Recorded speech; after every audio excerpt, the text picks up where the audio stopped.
Hello, everybody. This is Straight Talk Thursday. I try to come on Thursday at 7 p.m. to try to talk about issues of life. I'm passionate about issues of life because issues of life take you from the dysfunctional to the functional and then to the optimal. It's not all about technical skills to gaining wealth, to having wealth. Of course, being wealthy financially is okay, but what about your wealth, your internal wealth, your being able to address issues emotionally? You understand? Because those are the things that will open up the gateway from you from being dysfunctional to functional and optimal in everything that you do.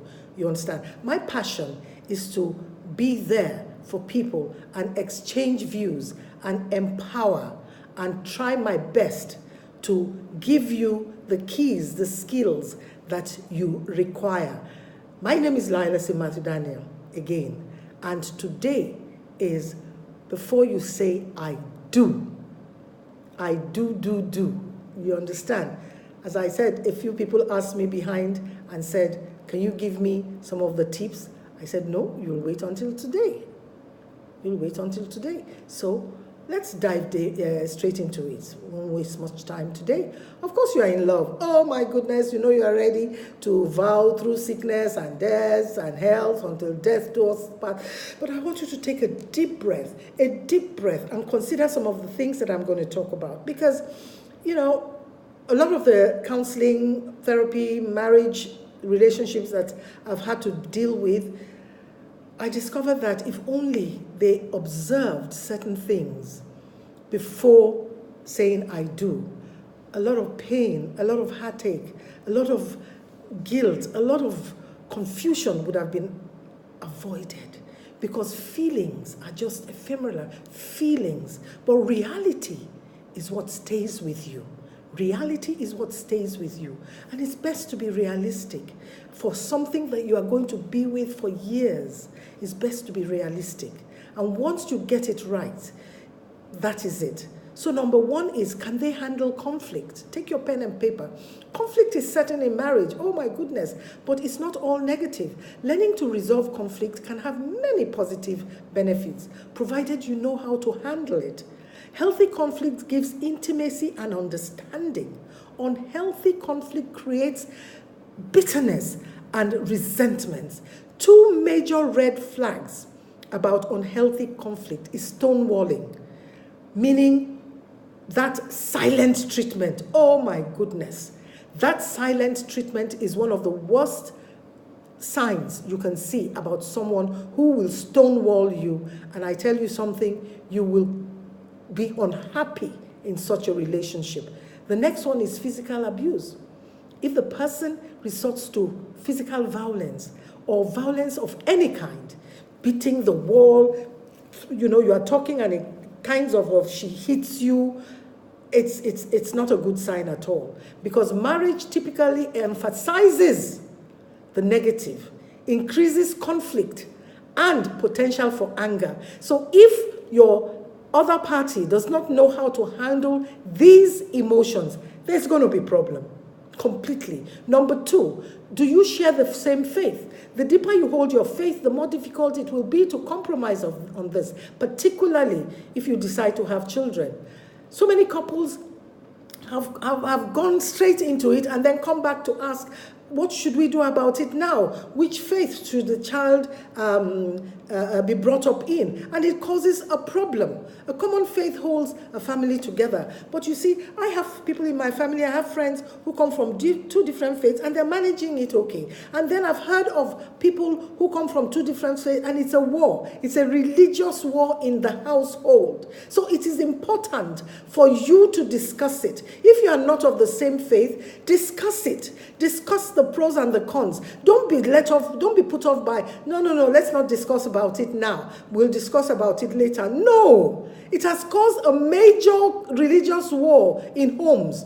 And it's the children who are torn apart. One person wants to go this way, the other person wants to go this way, and then you turn your children into mini mediators, and it's not fair. It's not right at all. You understand? Number three, how do they feel about separation? How do they feel about being separated, because every marriage eventually proves to be difficult at one time or the other. Human nature is such. If there is an easy way out, people take the easy way out. And if one of you is a person who does not like difficult situations, has been foundationally brought up in a situation whereby they run away from challenging issues to do with emotions, challenging issues that deals with situations, at the slightest sign of a major upheaval in your marriage, it's going to be disastrous. And you will see it initially in your relationship. Any small thing, you'll say, maybe we're not meant to be with one another. Maybe we're not meant. But when you were together, when you first started, you were meant to be together. And then the real challenges come and you say,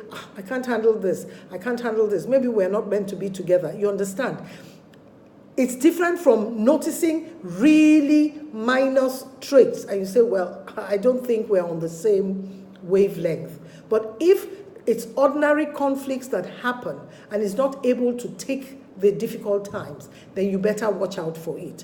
Will they be a spectacular parent? Listen, you are not just choosing a husband, future husband, or a future wife. You are choosing your kid's future mother or father. Get that into your head. You are choosing your kid's future mother or father.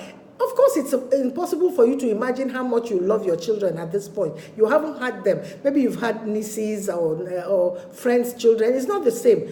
I tell you, they will pull emotions out from you that you never realized that you had. And on the day you bring them home, you'll be so glad.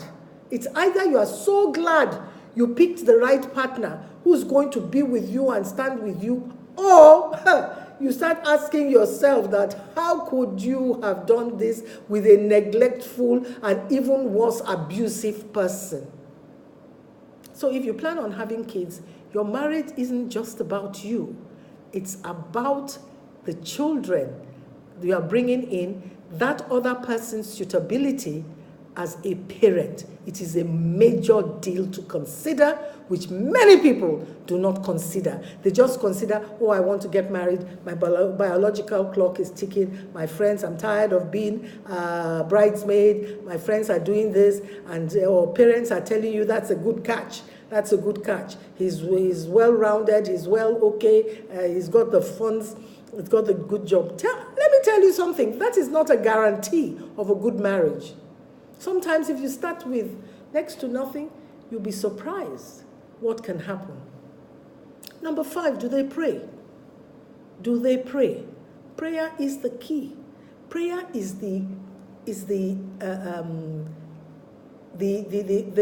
what holds together the marriage, like the house, the central, the skeleton, the engineering works, everything that holds together that house.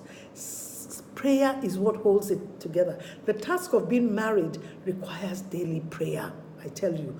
We pray about how to love each other, for the strength to serve unselfishly, and for wisdom for many decisions. You pray for yourselves. You know something? Few couples keep away from sex, even after some years. Few couples, very few couples.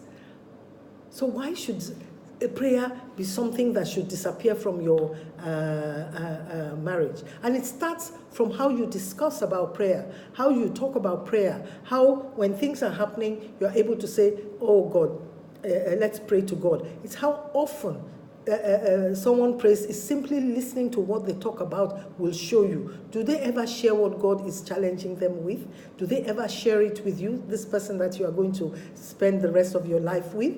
If they are not regularly talking about God, they are not regularly talking to God. Do you understand? So if he or she never shares anything about their devotional time, then there is no devotional time. I'm not saying that everybody is spirit. We all have our times when, the things of life could bog you down and you are tired to pray, or you begin to question certain things. But if you are grounded, you will know that it will pass. And you have your faith, your eyes focused on God. So if he's not, then there's a problem there. Do they know how to forgive? When something happens, do they go internally and hold a grudge until they're ready and say to you, don't talk about it? When I have to allow it to, when I'm ready, I'll talk to you. And then when they're ready, they won't even talk about it. Bible says, James says 3:2 says, we all stumble in many ways. That includes you. The Bible testifies that in marriage, in and out, you will stumble in many ways. If you marry someone who doesn't know how to forgive, your marriage will soon be weighed down with heavy resentment and bitterness. Every small thing you do is a problem because they have grown up themselves in an atmosphere, in a surrounding, an environment that has taught them to be unforgiving. And you know what unforgiveness does? It saps you of your energy. Unforgiveness creates health issues. Unforgiveness drains you. Unforgiveness ties you down in one spot, unable to move forward. Is that what you want for yourself? Nah, I don't think so. Number 7, do they know how to communicate? Communication is key, essential to building new intimacy when infatuation fades. That first gra, when it boils down, it's the ability to converse that will get you to that realistic stage. If you marry someone who's fearful of communication, someone who is unskilled at communication, your marriage will fall into an intimacy rot. Intimacy rot equals lack of communication. You can't love what you don't know. You can't love what you don't know. You can't be truly loved if you are not truly known. And the only way to know and be known by another person is to communicate openly, honestly, sincerely, humbly. So I will ask you, women, how much does your boyfriend speak to you? What is the percentage? I've had situations when they come to me and say to me, they're not talking to me. He's not talking to me. In marriage, he's not talking to me and everything. And then I have cause to say, how was he before? How was he before? He said, well, he used to talk then now, but I said, did he really used to talk? He says, well, not exactly. I said, so? Whatever he was not doing before, he's going to do it more. Whatever she was not doing before, she's going to do it more. So when you are only having 15% discussion time with your spouse, imagine 15% discussion time in everything that you are doing. Now you are together. So if it's already borderline in this area, you're likely to become more frustrated after marriage, especially when it comes to the issue of conjugal rights. And you find that he's not doing all the romantic pre-talk and everything, and it's just a case of, you know what I mean? After some time, you will resent it. I will say, am I just a vehicle for release? Talk for another day. Number 8, is he or she humble? The only thing worse than being married to someone who isn't perfect is being married to someone who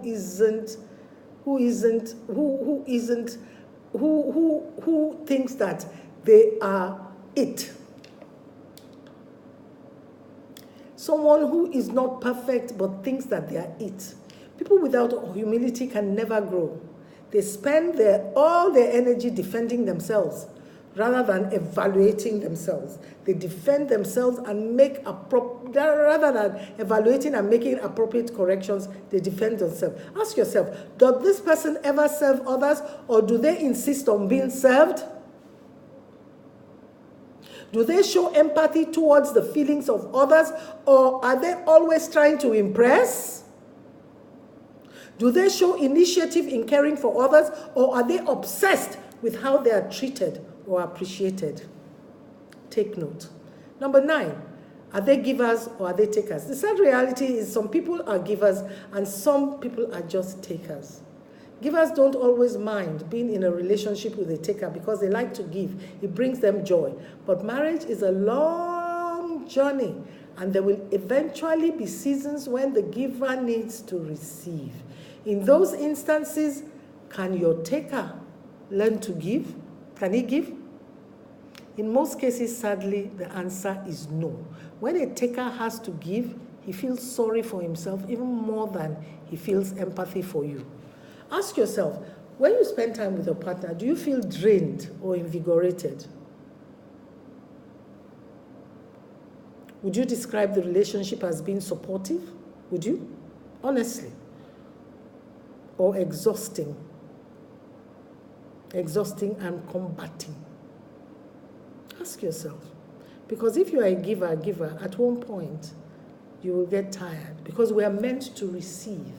As we give, we are meant to receive. So initially, it may not seem as important. But I repeat, if you have somebody who just takes, it's going to drain you completely. It will be worse. Number 10, what does their fruit look like? Fruit, talking about character, can sound so general that it isn't helpful. But a famous Bible passage breaks this down into 2 lists of fruit. One is desirable, one isn't. Do you understand? One is desirable, one isn't. But majorly, the fruits, love, joy, peace, patience, kindness, goodness, faithfulness, gentleness, self-control, long-suffering. The watch out list, sexual irresponsibility, always giving excuses for wandering around, hatred, discord, jealousy, fits of rage, selfishness, divisive and envious, drunkenness. You better be careful if all of these things, negative things, are perambulating around you and you keep on giving excuses. Please stop. Do you understand? Now the final one is, are you sexually compatible? I'm not saying go and be testing 1, 2, 3, 4, 5, 6. Talk about it. Talk about it. There are ways to talk about it. You can talk about it. You understand? Try to talk about it. Because I've had situations where the woman was brought up and sex was not important to her. And unfortunately, the man, sex was important to him. And somehow, they managed to go through. They looked at other sides and managed to go through. But in the long run, it became a very big issue. Very, very big issue. So there we are. I've given you 10 points plus 1 jara, as they say. Number 1, can they handle conflict? Do they share the same faith? Will they, have they got strong feelings about separation and divorce? Will they be a spectacular parent? Do they pray? You understand? Do they know how to forgive? Do they know how to communicate? Is he or she humble? Are they givers or takers? What are their fruits like? What are their fruits like? You understand? What are their fruits like? Is it more of the negative than the positive? You need to write all these things down. So there we are. I told you it's going to be short and sharp. I have said it all. You are the captain of your ship. You're the one that will steer it well. After all the pomp and pageantry of marriage, it's just you. The decision is yours. You take account, you are accountable and responsible for everything. It's not your parents, it's not your father, it's not your mother, it's not everybody. We are at the age where we take responsibility for everything. So all this and more is what I have in my online course that is coming out in October. I tell you, it's one awesome course. And you see, I've been working on it for quite a while, and it's because I have seen that for you to move from point A to point B, you need to go through a journey that takes you from the dysfunctional to the functional, that takes you, even if you are functional, to your optimal, that takes you even further to the point where you are at peace with yourself. And when you are at peace with yourself, you attract everything that you need. Watch out for that online course. I'm going to have an early bird call, which once you get into it, you get a huge discount. So until next week, I wish you all the best. Take control of your life. Take control of everything that has to do with you. Because without you taking control, somebody else will take control. And then later, you may end up regretting. But it will be your call. So this is Lila Simasi Daniel, signing out.